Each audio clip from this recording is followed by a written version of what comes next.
Good morning and welcome to the Hillbilly Chicken Ranch. I'm Susan, I'm your hostess. We still have a few clouds floating by, but boy, what a difference in temperature today. It's supposed to get up to 68. I think it's around 61 or 62 degrees now. And I'm out here just looking at my flower beds and hearing the birds sing and getting ready to take care of the chickens.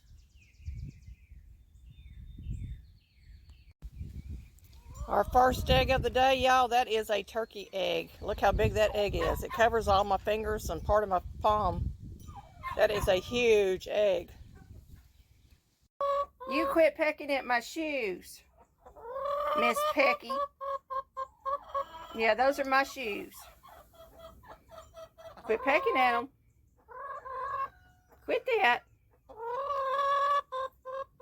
She don't like me getting the eggs. That's farm life, y'all. I got chicken poop on my leg.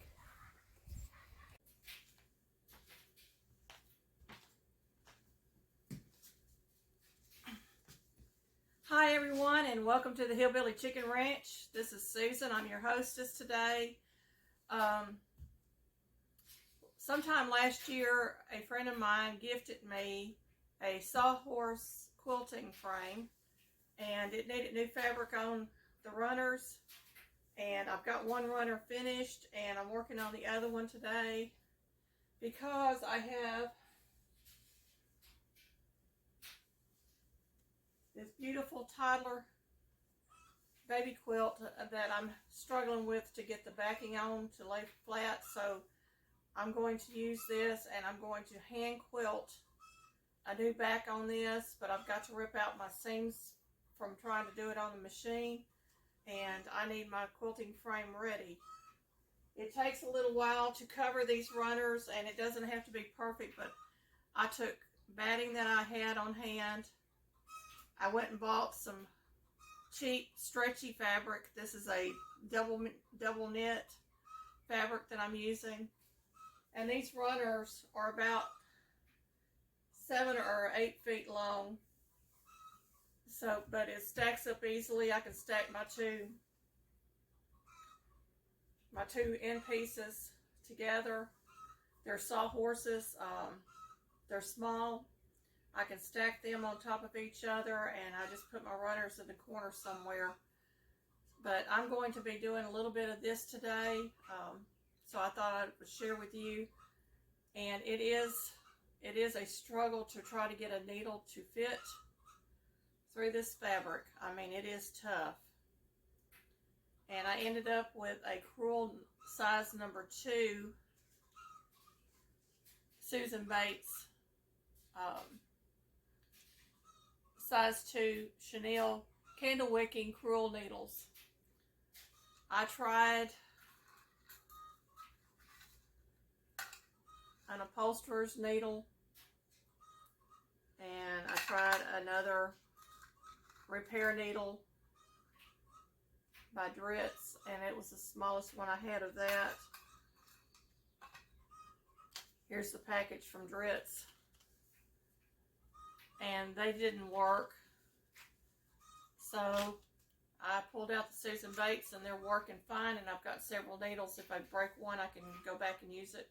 I always pick up my sewing supplies at thrift stores, and I got needle threaders for 65 cents that somebody didn't want. I picked up, this is a machine cotton quilting thread. It's a multicolored thread. I don't really care what color the thread is, but I picked up 3 of these, I think, for $1, which was really cheap. So I always check my thrift stores for sewing supplies. But I thought y'all might watch me do a few stitches on this today. I'm going to try to get it done by this weekend so I can work on that quilt. I've been procrastinating with that quilt for a little over a year. My grandson's 14 months old. I started it soon after he was born. I got the quilt top and got the batting on it and put the backing on it and thought, oh good, I can get this quilt done. I've been fighting it ever since. So I am going to my last alternative, which is to hand quilt this quilt.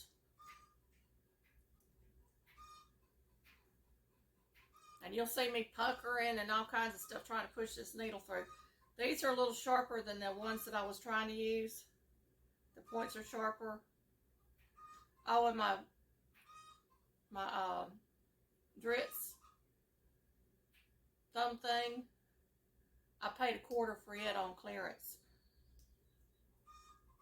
So yeah, I look, and it pays to look, and I think this came from Hobby Lobby if I'm not mistaken. My fabric was on clearance also. It was $1 a yard, and it came in a 5-yard package, so I paid $5 for the fabric, and I have some left over that I might make something else out of or use for something else, because nothing goes to waste. We try to use up what we have on hand. You know, back in the 70s, they used this double knit to make quilt tops with. And they are some warm quilts, I tell you what. I've got a quilt top in there that I picked up that is a double knit at a thrift shop not too long ago, that I plan on quilting, you know, and binding and doing all that to put together and use it. It'll be a good winter quilt for one of our beds, or when company comes and we need a pallet because we ran out of bed space. So it's just stuff that is good to have on hand. And I do look for useful items when I go thrift store shopping. As y'all well know, I'm not one to go and buy all the pretty stuff that somebody has donated, unless it just really jumps off the shelf and jumps into my cart. I look for the more thrifty and economical items. And I'm using an old slide box here to catch all my needles for now, and I will put them in my pin cushion later on. I keep all my needles in jars. I try to assort them by the type of needle, and I save them for when I'm doing different projects. Matter of fact, I'll show you some of my needles.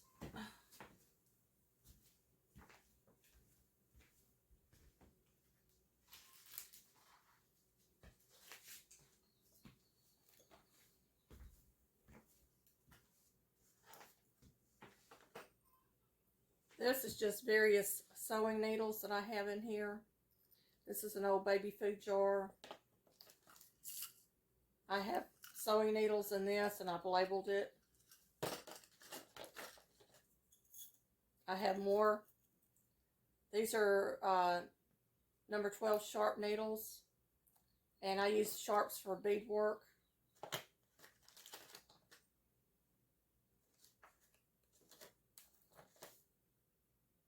Here's a number 6 beading needle that I have. I have another little case of old needles, sewing needles that I use.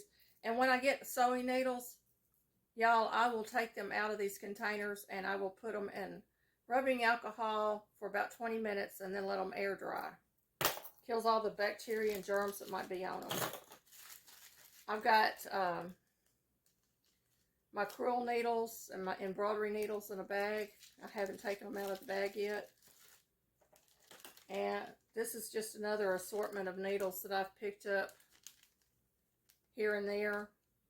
And I haven't really used them all, but I've got darning needles and some more threaders. Here's a threader that actually cost 10 cents in this package. An old needle threader for 10 cents. And some more sharps and embroidery needles.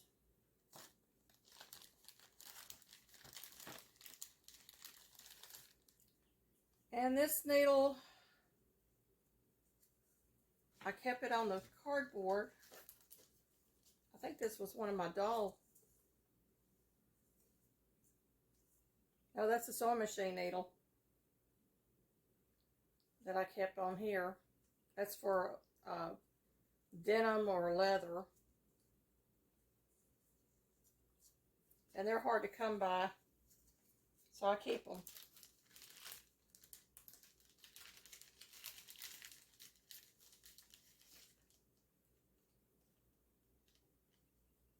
And I got some chenille needles in here, which you don't see them much anymore. So, I mean, that's just a few of my needles. I have actually got tons and tons of sewing needles, machine needles, and hand sewing needles that I keep on hand, and I'm just going to keep those out here because I'm working with them. And I use the plastic, in my sewing room, I use my plastic shoe boxes, and I separate items out to help me know what's in there. Makes it easier to find stuff. Our dog's here in the neighbor's dog bark. This will take me probably 2 or 3 hours, or maybe even longer. It might take me 6 hours, depending on how much time I can spare to do this, but I'm hoping to have it finished by the weekend. I'm going to pull the camera back so you can see the frame here in just a moment.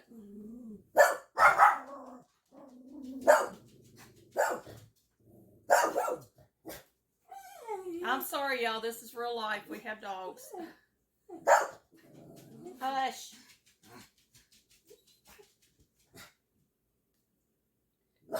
And I am doing I'm not really doing anything but bonding two layers of fabric together here.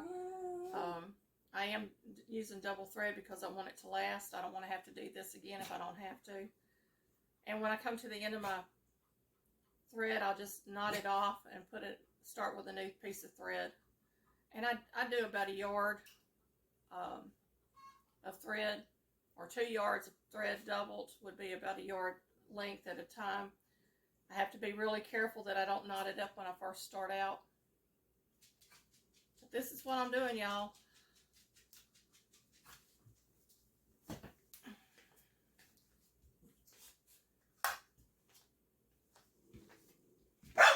Okay, there's my frame and my 2 sawhorses. I intend on probably painting the sawhorses at some point, but the runners are made with a 1x2 inch, and they've drilled the holes out, and they've equally spaced the holes on this, and somebody had filled in our holes, so I had to go in there and clean them up.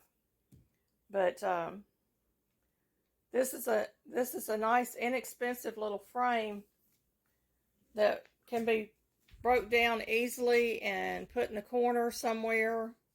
And I can also use my little sawhorses for other projects I have around the house if I have them. But I'm going to show you. My stitching is not perfect, but this has got a lot of play in it. I can pin my quilt to this and then roll it to get my tension. And here's the one I'm working on now.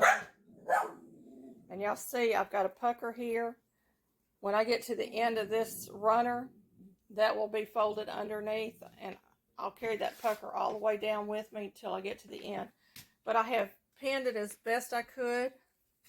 Here's the other end. And you can see my little knot underneath. That's probably where I started from. And I'm using screws to hold this in. These are wood screws. And somebody had painted established 1914 in there with some little flowers. But I just absolutely love this quilting frame. And I can't wait to really start doing my quilting on it. So I'm going to pull back one more time so you can see it. And you can see my other camera angle that I have attached, trying to show you, and I gave up on it and went back to my old standard. But this is a quilting frame, and it takes up probably about 10 feet of space, 10 by 3 area in my living room. So when I'm done with it, it gets broke down. I'm going to try not to be too shaky with this, but a while back I got a lot of sewing needles at a thrift store. I think I paid $1 for all of this, plus these labels that you sew on to clothes or you iron on to clothes. And I was thrilled because the labels are so expensive to buy in the store. But these little independent life insurance things, I remember the insurance coming out to my mother, and they would always hand my mother one of these sewing packets, and they had them in different styles. Some of them had more needles in it. This one has 5 with a needle threader. And I got a ton of these, so I probably won't be buying any needles anytime soon.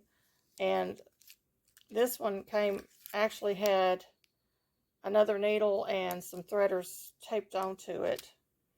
But I got some between quilting needles, some assorted needles, some beading needles, some more betweens, and some embroidery needles in that package also. So y'all always pay attention when you go to thrift stores or antique stores. You never know what you're going to find.